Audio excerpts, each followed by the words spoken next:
তেখেতসকলে পহৰা দি ঘূৰি একমাত্ৰ সেৱা কৰি দেশখন সুৰক্ষিত কৰি ৰখাৰ ক্ষেত্ৰত তেখেতসকলে নিয়োজিত হৈ আছে। তেনে পৰিৱেশৰ পৰিস্থিতিৰ মাজতে আজিৰ মহাজন সমাজ কাউন্সিলখন আজিৰ পৰ্যায়ত গঢ়াৰ ক্ষেত্ৰত যিসকল শ্বহীদে প্ৰাণ আহুতি দি শ্বহীদ হৈ আজিৰ কাউন্সিলখনৰ আজিৰ পৰ্যায়লৈকে তেখেতসকলে আনিব পৰা সক্ষম হৈছে। সেইসকল মহান শ্বহীদ পৰিয়ালসকললৈকে সেই শ্বহীদসকললৈকে মোৰ তৰফৰ পৰা আজি পবিত্ৰ মঞ্চৰ পৰা শত সহস্ৰ শ্ৰদ্ধাঞ্জলি মই জ্ঞাপন কৰিছো। তেখেতসকলৰ পৰিয়াললৈকে সহমৰ্মিতা জ্ঞাপন কৰিছো। আজি দেশ 1950 আজিৰ 26 জানুৱাৰীৰ পিছত 50 পৰা আজিৰ তাৰিখলৈকে আমি 2026 এই খেলত যদি আমি চাবলৈ যাওঁ আজি ভাৰতবৰ্ষৰ যুৱ প্ৰজন্মৰ ওপৰত আটাইতকৈ নিৰ্ভৰশীল এইখন দেশ। আজিৰ যুৱ প্ৰজন্ম 65% যুৱ প্ৰজন্মৰ কাৰণে আজিৰ দেশৰ ভৱিষ্যত, ৰাজ্যৰ ভৱিষ্যত, আজিৰ ৰাভা সমাজৰ ভৱিষ্যত, আজিৰ গড়বাজিলখনৰ ভৱিষ্যত। সেই যুৱ প্ৰজন্মৰ তেখেতসকলৰ দক্ষতা, তেখেতসকলৰ চিন্তা, তেখেতসকলৰ নিজৰ চিন্তাৰ ওপৰত পৰিয়ালৰ চিন্তাৰ ওপৰত নিজৰ জিলাখন, নিজৰ ৰাজ্যখন, নিজৰ দেশখনৰ লগত চলাই নিয়াৰ আগতে নিজৰ দেশ মাতৃ সেৱাৰ পৰা সমান্তৰালভাৱে দেশখন আজি কোনটো পৰ্যায়ত আছে, দেশখনৰ আজি গ্ৰামীণ অৰ্থনীতি কি, দেশখনৰ আজি গ্ৰোথ কি, দেশখনৰ স্বাভিমান কি, দেশখনৰ সংস্কৃতি কি, দেশখনৰ আৰ্থসামাজিক দিশটো কেনেকৈ চলি আছে, দেশখনৰ সম্পদ কি, দেশখনৰ আজি কি ধৰণে make up India, startup India যি ধৰণে হৈছে, স্কিল ইণ্ডিয়া যি ধৰণে পৰিৱেশৰ মাজত আজিৰ ভাৰতবৰ্ষৰ যুৱ প্ৰজন্ম, আজি ভাৰতবৰ্ষৰ যিসকল বিভিন্ন ক্ষেত্ৰত কৰ্মসংস্থান নিয়োজিত হৈ থকা ব্যক্তিসকলক আগুৱাই নিবৰ কাৰণে তেখেতৰ দক্ষতা বিকাশ কৰিবৰ কাৰণে যি ধৰণে আমি নিয়োজিত হৈছো, সেই নিয়োজনাই বা সেই ব্যৱস্থাই প্ৰমাণিত কৰে আজিৰ ভাৰতবৰ্ষৰ কেনেদৰে আমি আগবাঢ়ি গৈছো। বিশ্বৰ ভিতৰত আজি ভাৰতবৰ্ষত যি ধৰণে আমি গতি কৰিবৰ কাৰণে আগবাঢ়িছো, যি ধৰণে আমি ভাৰতবৰ্ষৰ উন্নতি হৈছে, সেই উন্নতিৰ ব্যৱস্থাই অনাগত দিনসমূহত 2047 চনৰ ভিতৰত ভাৰতবৰ্ষৰ বিশ্বৰ সৰ্বত্ৰ যি বৃহৎ অৰ্থনৈতিক দেশ হিচাপে পৰিণত হ'বৰ কাৰণে যে সংকল্প, সেই একেই সংকল্প আমি অসমৰ ৰাইজসকলে ল'ব লাগিব। সেই একেই সংকল্প ৰাভাবাসীয়ে ল'ব লাগিব। সেই একেই সংকল্প গোৱালপাৰাবাসীয়ে ল'ব লাগিব। সেই একেই সংকল্প আজি ইয়াত জড়িত হৈ থকা দুৰ্গবাসীয়ে যেন নিশ্চয়কৈ ল'ব লাগিব। কাৰণ আমাৰ অঞ্চলত থকা সম্পদৰ অধিকাৰ, আমাৰ অঞ্চলৰ সম্পদসকলৰ সঠিক অধিকাৰ, আমাৰ অঞ্চলত থকা সম্পদবিলাকৰ ওপৰত ভিত্তি কৰি এই অঞ্চলৰ গ্ৰাম্য অৰ্থনীতি বিকাশ কৰিবৰ কাৰণে যি ধৰণে আমাৰ মন তন মন ধন যি ধৰণে নিয়োজিত কৰিব লাগে, সেই নিয়োজনৰ ব্যৱস্থাই আহি থকা দিনসমূহত আমাক অধিক শক্তিশালী কৰিব। যি শক্তিশালী ব্যৱস্থাই আমাৰ শিক্ষা ব্যৱস্থা লৈ যাব পাৰিব, আমাৰ সাংস্কৃতিক ব্যৱস্থা লৈ যাব লাগিব। গ্ৰাম্য অৰ্থনীতি উন্নয়ন কৰিবৰ কাৰণে আমাৰ কৃষিজাতীয় সামগ্ৰীৰ ওপৰত যিদৰে আমি মনোনিৱেশ কৰিব লগা হয়, সেই মনোনিৱেশ ব্যৱস্থাইটো এখন স্বাস্থ্যৱান ভাৰত, স্বাস্থ্যৱান হিন্দুস্তান, স্বাস্থ্যৱান ৰাজ্য, স্বাস্থ্যৱান আৱাসন গঢ় দিবৰ কাৰণে আমাৰ খাদ্য আদি কৰি অভ্যাস আদি কৰি সকলোবোৰ কাম যি ধৰণে প্ৰাকৃতিকভাৱে আমাৰ ইয়াত এভেইলেবিলিটি আছে, সেই প্ৰাকৃতিকভাৱে এভেইলেবিলিটি হোৱা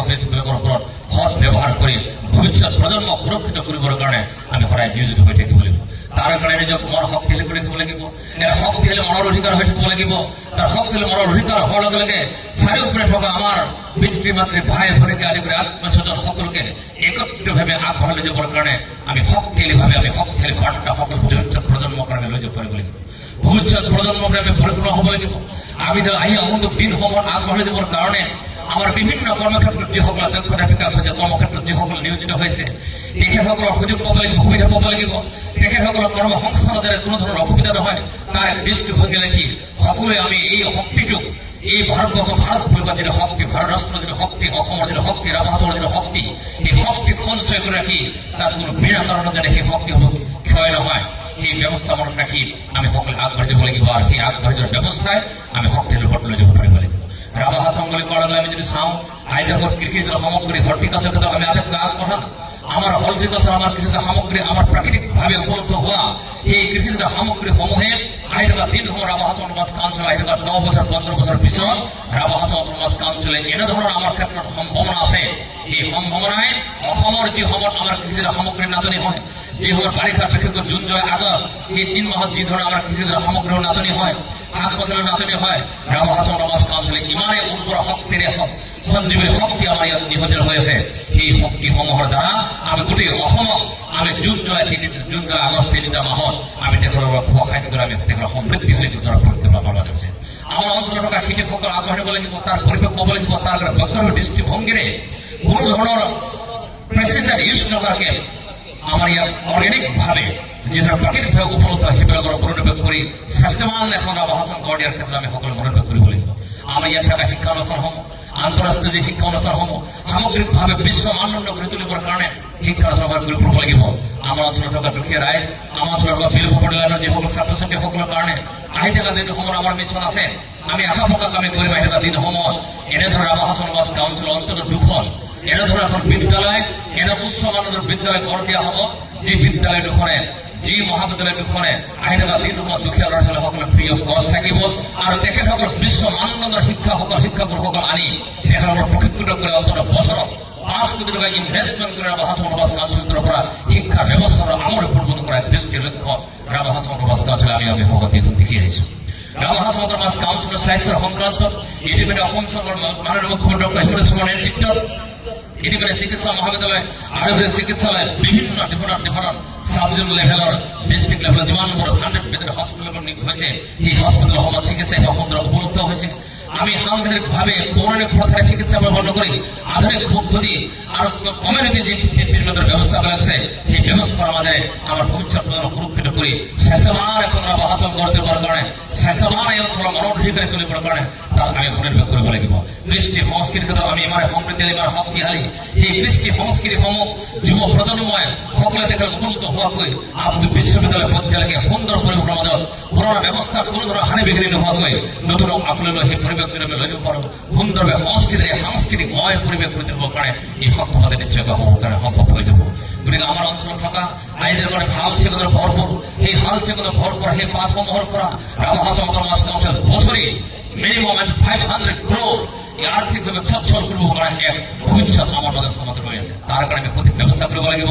ৰাভা হাছান সমাজ কাউন্সিল বুলি ক'লে বেনাৰ আমি হাংগাৰী কাৰ্পা হয় আজি নতুনকৈ Indian Institute of Entrepreneurship Ahmedabad Indian Institute of Management আহমেদাবাদৰ তৰফৰ পৰা ইতিমধ্যে ৰাভা হাছান সমাজ কাউন্সিল এলাকাত চিনাক্তকৰণ কৰি তুলিছে যে বেনানা ফাইবাৰ বেনানা প্ৰডাকশ্যন হোৱা যে কাপোৰকাৰী ব্যৱস্থাৰ মধ্যে চাবলৈ যোৱা যায় আটাইতকৈ ভাৰতবৰ্ষৰ ভিতৰত সাংঘাতিক ৰূপত সাংঘাতিক কোৱালিটি মেইনটেইন হোৱা সেই বেনানা ফাইবাৰৰ দ্বাৰা যে কাপোৰকাৰী তৈয়াৰ চিন্তা চৰ্চা কৰিছে তাৰ সংক্ৰান্ত আমি আগুৱাই যাব লাগিব তাৰ সংক্ৰান্ত আমি আগবাঢ়ি যাব লাগিব তাৰ সংক্ৰান্ত যি ধৰণৰ আমাৰ খেতি বাতি পৰিৱেশ হৈছে তাৰ দ্বাৰা এক অৰ্থনৈতিক বুনিয়াদ গঢ় দিবৰ কাৰণে গ্ৰাম্য অৰ্থনীতি শক্তিশালী কৰিবৰ কাৰণে ভৱিষ্যত ইমান সুন্দৰ পৰিৱেশ ইয়াত ৰৈ আছে তাক আমি সকলোৱে মনোযোগ কৰিব লাগিব মৰমৰ ছাত্ৰ ছাত্ৰীসকল মৰমৰ মাষ্টৰ সংগ্ৰহসকল মই আপোনালোকৰ প্ৰতি অনুৰোধ নিশ্চয়কৈ জনাম যে পঢ়াম এনেদৰে পঢ়াম আজিৰ যুৱ শক্তি যিটো ৰাষ্ট্ৰ শক্তি গতিকে শিক্ষা দীক্ষাৰ ব্যৱস্থাৰ দ্বাৰা আমাৰ অঞ্চলটো সদায় উজ্জীৱিত কৰি ৰাখিবৰ কাৰণে ভাৰতবৰ্ষৰ ভিতৰত উজ্জীৱিত অঞ্চল ৰাখিবৰ কাৰণে মাননীয় শিক্ষাগুৰুসকল প্ৰয়োজনীয় শিক্ষাগুৰুসকলৰ প্ৰতি মোৰ আহ্বান থাকিব যে আপোনাৰ শিক্ষা বৃত্তিটোক এটা চাকৰি হিচাপে ধৰি নলয় এটা সেৱাৰ মনোভাৱৰে লৈ যদি আমি আগবাঢ়িব পাৰোঁ ৰাভা হাছান সমাজ কাউন্সিলৰ ভিতৰত আহি থকা দিনসমূহত অসমৰ ভিতৰত এটা আটাইতকৈ উন্নত এলেকা সকলো ক্ষেত্ৰত এই শিক্ষা ক্ষেত্ৰত স্বাস্থ্য ক্ষেত্ৰত ক্ৰীড়াৰ ক্ষেত্ৰত আদি কৰি বিভিন্ন ক্ষেত্ৰত কৃষি আদি ক্ষেত্ৰ সংক্ৰান্তত যদি আমি আগবঢ়াই যাবৰ কাৰণে মনোনিৱেশ কৰিব লাগিব তাৰ কাৰণে আমি শক্তিশালী মনৰ অধিকাৰ তুলিবৰ কাৰণে ছাত্ৰ ছাত্ৰীসকলক বিকশিত মন বিকাশ কৰিবৰ কাৰণে দৈহিক বিকাশ কৰিবৰ কাৰণে তেওঁলোকৰ মন সাংঘাতিক স্বাধীন মনৰ অধিকাৰী হৈ থাকিবৰ কাৰণে শিক্ষাৰ ব্যৱস্থাত আমি সাময়িকভাৱে যদি তেখেতসকলক নিয়োজিত কৰোঁ কৰ্মক সুন্দৰ হ'ব আৰু সকলো ৰাইজৰ প্ৰতি মোৰ আহ্বান থাকিব আহি থকা দিনৰ ভিতৰত সকলো ক্ষেত্ৰ সংক্ৰান্তত আমি আজিৰ এই 21 শতিকাৰ এই শেষৰ মুহূৰ্তত আমি নিশ্চয়কৈ চিঞৰিব লাগিব কৰিব লাগিব যে আমি ভাৰতবৰ্ষক আগুৱাই দিব লাগিলে যুৱকসকলে প্ৰাৰ্থনা পাব লাগিব তেওঁলোকে ডেকা ডেকাৰ বৃদ্ধ কৰা সকলো ক্ষেত্ৰত আমি আগবাঢ়িব লাগিব আমি আশা প্ৰকাশ কৰিম আহি থকা দিনসমূহত ৰাভা হাছান সমাজ কাউন্সিল এলেকা যেন কোনো ধৰণৰ বৃদ্ধাশ্ৰমৰ ব্যৱস্থা নহয় ৰাভা হাছান সমাজ কাউন্সিল যেন পিতৃমাতৃ সন্মানিত হয় ৰাভা হাছান সমাজ কাউন্সিলৰ জ্যেষ্ঠ ব্যক্তিসকল সন্মানিত হয় ৰাভা হাছান সমাজ কাউন্সিলৰ এই অঞ্চলক আগবাঢ়িবৰ কাৰণে যিসকল ব্যক্তি নিয়োজিত হৈ আছে এই সকল ব্যক্তিক আগবাঢ়িবৰ কাৰণে সকলোৱে একেলগে সন্মিলিত শক্তিৰ ওপৰত এই অঞ্চলটোক আগবাঢ়িবৰ কাৰণে সক্ষম হ'ব আৰু এই ধৰণে ৰাভা হাছান সমাজ কাউন্সিল এলেকাটো অসমৰ ভিতৰত এটা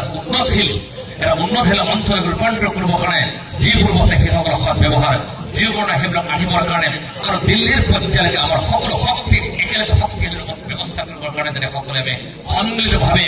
মনৰ শক্তিশালী ভাল মনৰ অধিকাৰী ভাল চিন্তাৰ অধিকাৰী ভাল অঞ্চলক ৰূপান্তৰিত কৰিব যায় ইয়াৰ টুৰিজম ক্ষেত্ৰটো আগবাঢ়িবৰ কাৰণে শান্তি শৃংখলতা বজাই ৰাখি যে সকলোবোৰ আমি ইয়াত কৰিব পাৰোঁ তাৰ চিন্তা চৰ্চা আমি নিশ্চয়কৈ আমি আশা প্ৰকাশ কৰিম আৰু আহি থকা দিনসমূহত ৰাভা হাছান সমাজ কাউন্সিলৰ সকলো চুক্তি থাকিলে এই মঞ্চৰ পবিত্ৰ মঞ্চৰ দৰে আহ্বান ৰাখিম আহি থকা 2 বছৰৰ ভিতৰতে ৰাভা হাছান সমাজ কাউন্সিল সাংবিধানিকভাৱে যদি শক্তিশালী কৰি যাতে শিক্ষা অন্তৰ্ভুক্ত হ'বলৈ গৈ আছে আৰু আমি আশা প্ৰকাশ কৰিম ৰাভা হাছান সমাজ কাউন্সিলৰ সকলো ক্ষেত্ৰত এই গোৱালপাৰা পিছপৰা অনুৰোধ গোৱালপাৰা জিলাখন পিছপৰা দক্ষিণ কামৰূপ অঞ্চলখিনি আমি দেশৰ ভিতৰত এটা উন্নত অঞ্চলত ৰূপান্তৰিত কৰিবৰ কাৰণে সকলো প্ৰকাৰ চেষ্টা অব্যাহত ৰাখিম। তাৰ কাৰণে লাগিব আপোনালোকৰ প্ৰথমৰ সমালোচনা, তাৰ কাৰণে লাগিব আপোনালোকৰ সহায় সহযোগিতা, তাৰ কাৰণে এই অঞ্চলত থকা সকলো বিভাগ সকলো ব্যক্তি 7 লাখ মানুহৰ শক্তিশালী মনৰ অধিকাৰী হৈ পেলাই আমি কাম কাজ কৰিব পাৰোঁ, তেতিয়া এই অঞ্চলৰ শক্তিশালী ৰূপান্তৰিত হ'বৰ কাৰণে সক্ষম হ'ব। মই তাকে আশা প্ৰকাশ কৰিছোঁ। আৰু এই অঞ্চল আজি এই অনুষ্ঠান সুন্দৰভাৱে ৰূপায়িত হোৱাৰ কাৰণে আমাৰ স্থানীয় প্ৰশাসন সমজিল্লা ইয়াত আৰক্ষী বিভাগে কৰ্মকৰ্তা কৰি সকলো উদযাপন সমিতি সকলোৱে যে সৰ্বাংগ সুন্দৰবন ইয়াত অংশগ্ৰহণ কৰিলে তাৰ কাৰণে সকলোকে বহুত বহুত ধন্যবাদ জ্ঞাপন কৰিছোঁ। বিভিন্ন শিক্ষা অনুষ্ঠানসমূহৰ প্ৰতিটো মুৰব্বীসকল ছাত্ৰ ছাত্ৰীসকল সকলোকে বহুত বহুত ধন্যবাদ জ্ঞাপন কৰি এই যে গণৰাজ্য মুক্ত সকলো প্ৰকাৰে সফল হ'ব বুলি মই আশা প্ৰকাশ কৰি সকলোকে আজিৰ এই ৰাভাৰাচং অন্তৰ্বাস কাউন্সিল তৰফৰ পৰা সমজিলা তৰফৰ পৰা এই গণৰাজ্য দিৱস উদযাপন সমিতিৰ তৰফৰ পৰা সকলোকে মোৰ তৰফৰ পৰা আন্তৰিক বহুত বহুত শুভেচ্ছা কৃতজ্ঞতা জ্ঞাপন কৰি ভৱিষ্যত উজ্জ্বল হওক, ভৱিষ্যত সফলতা উজ্জ্বল হওক আৰু এক উজ্জ্বলমুখী চিন্তা চৰ্চাৰে এই অঞ্চলক আগবাঢ়িবৰ কাৰণে ভাৰত ৰাষ্ট্ৰখনক শক্তিশালী ৰূপত আগবাঢ়িবৰ কাৰণে মই আশা প্ৰকাশ কৰি এই গৌৰৱোজ্জ্বল যে ইতিহাস সেই গৌৰৱোজ্জ্বল ইতিহাসক আহিলা দিনত সদায় অনাদি অনন্তকাললৈকে পৃথিৱীৰ বিশ্বৰ ভিতৰত দেশখনক এক ৰাষ্ট্ৰ শক্তি সৰ্বশক্তিমান শক্তি হিচাপে নিয়োজিত হৈ পৰি ৰাখিবৰ কাৰণে যাতে আমি কাম কাজ কৰিব তাৰ প্ৰতি আশা প্ৰকাশ কৰি সকলোকে এই গণৰাজ্য দিৱসৰ বহু বহুত শুভেচ্ছা জ্ঞাপন কৰি শ্বহীদসকলকে পুনৰবাৰ মনত পৰিব তেখেতসকলে শ্ৰদ্ধা নিবেদন কৰি আজিৰ মই এই গণৰাজ্য দিৱস উপলক্ষে যিবোৰ বক্তব্য মই কেৱল সময় মাৰিছোঁ। ধন্যবাদ। ৰাভাৰাচং জয় হিন্দ। ৰাভাৰাচংবাসীৰ উদ্দেশ্যে বহুমূলীয়া বক্তব্য আগবঢ়োৱা ৰাভাৰাচং চাৰিটা পৰিষদৰ